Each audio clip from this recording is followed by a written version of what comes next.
মেজদি ভাইকে বাঁচাতে গিয়ে রীতিমতো সার্থকের সঙ্গে অশান্তি করে বসলো শ্রোতা বন্ধুরা। ভিডিওতে লাইক দিয়ে দেখতে থাকুন। যে মুহূর্তে কিনা সার্থক জানতে পেরেছে সেই সকল ঘটনার পেছনে নীলাঞ্জনার হাত ছিল এবং নীলাঞ্জনা সশরীরে সরাসরি স্রোতকে টার্গেট করে স্রোতকে গুলি করেছে, এ কথা জানা মাত্রই সার্থক বলতে থাকে যে অফিসের যে কোনো মূল্যে ওই ক্রিমিনালটাকে আপনাদেরকে ধরতেই হবে এবং ওকে ধরা মাত্রই আপনাকে ওকে আমার সামনাসামনি করতে হবে এবং আমি নিজ হাতেও শাস্তি দিতে চাই। ঠিক সেই মুহূর্তে স্রোত বলতে থাকে যে না অফিসার, যেহেতু এই গোটা ঘটনার মধ্যে ভিকটিম আমি, তাই আমি নিজে থেকে যখন চাই না যে আমার উপরে এই হামলা করা সেই হামলাকারী কোনো রকম কোনো শাস্তি হোক, তাহলে এই বিষয়ে আপনি মোটেও এগোতে পারেন না এবং আমি নিজে আপনাকে বলছি যে আমি এই কেসটা উইথড্র করে নিতে চাই। এর থেকে বেশি বাড়াবাড়ি কোনো কিছু হোক সেটা আমি চাই না। অন্যদিকে সার্থক বলতে থাকে যে না স্রোতস্বিনী, তুমি যতই চেষ্টা করো না কেন সেই অপরাধীকে তার প্রাপ্য শাস্তি অবশ্যই পেতে হবে এবং সেটা আমি নিজ হাতে দেবো। অন্যদিকে স্রোত বলতে থাকে যে সার্থক, তুমি তো ভিকটিম ছিলে না, তোমার তো কোনো রকম কোনো ক্ষয়ক্ষতি হয়নি। অন্যদিকে সার্থক বলতে থাকে যে আর যদি তোমার কোনো কিছু হয়ে যেত, তুমি যদি পৃথিবী থেকে চলে যেতে, তাহলে আমি কি নিয়ে বাঁচতাম? তাহলে কি তুমি পৃথিবী থেকে চলে গেলে আমার কোনো রকম কোনো ক্ষতি হতো না? তাহলে তুমি আমাকে এতটা পর করে কেন দিচ্ছ?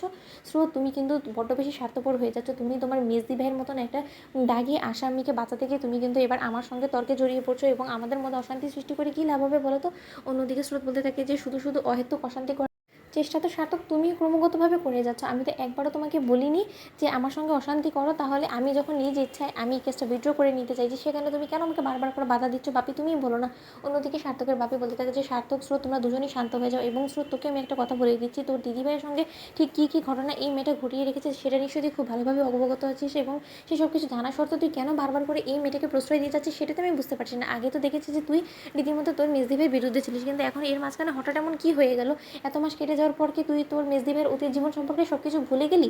অন্যদিকে নীলাঞ্জনা যখন ঘোমটার আড়ালে দাঁড়িয়ে দাঁড়িয়ে অঝরে কাঁদতে থাকে, ঠিক সেই মুহূর্তে ক্রান্ত বলতে থাকে যে আমার ইচ্ছে করছে যে আপনার ছোটো বোনের স্বামীকে এক্ষুনি এখানে মেরে এখানে শেষ করে দিই, কিন্তু তার শর্তে আমার হাত পা বাঁধা, এখন আমি কোনো কিছু করতে পারবো না। অন্যদিকে নীলও বলতে থাকে যে এসব করে লাভই বা কী বলুন তো? আমার অতীত জীবন সম্পর্কে যা কিছু বলছে সার্থক, সেই সব কিছু তো সত্য, কারণ 100 ভাগ আমি সব কিছু করেছি এবং আমি ক্রমাগতভাবে আমার পরিবারের সবসময় ক্ষতি করারই চেষ্টা করছি এবং সে কথাই ভেবে গিয়েছি। তাহলে এখন যদি ওরা আমার অতীতের কথা টেনে হিঁচড়ে নিয়েও আসে, তাতে তো আমার কোনো রকম কোনো আপত্তি থাকার কথা না। আর আপনিও কেনভাবে আপত্তি করছেন বলুন তো? আপনি কতদিনই বা আমাকে চেনেন? আমি আগে যে সাংঘাতিক ছিলাম, আমার মধ্যকার এই পরিবর্তন যদি কেউ এনে থাকে সেটা শুধুমাত্র আপনি এনেছেন এবং আপনাকে সকল কিছুর জন্য কৃতিত্ব দেওয়া দরকার। কিন্তু তাই বলে আমার অতীতের শাস্তিগুলো তো আমার ঠিকভাবে পাওয়া হয়নি, তাহলে সেই পাওনাটুকু তো আমাকে পেতে হবে, তাই না? তার জন্য যদি ওরা আমাকে হাতে না হাতে ধরে ফেলে আমাকে অ্যারেস্টও করতে চায়, তাহলে তো আমি তাদের কাছ থেকে কোনোভাবে ছাড় পাবো না, কারণ আসলে ছাড় পাওয়া উচিত না। অন্যদিকে ক্রান্ত বলতে থেকে এত সহজ না, আমার চোখের সামনে থেকে আপনাকে পুলিশ টেনে হিঁচড়ে নিয়ে চলে যাবে এবং সেটা আমি দাঁড়িয়ে দাঁড়িয়ে দেখবো,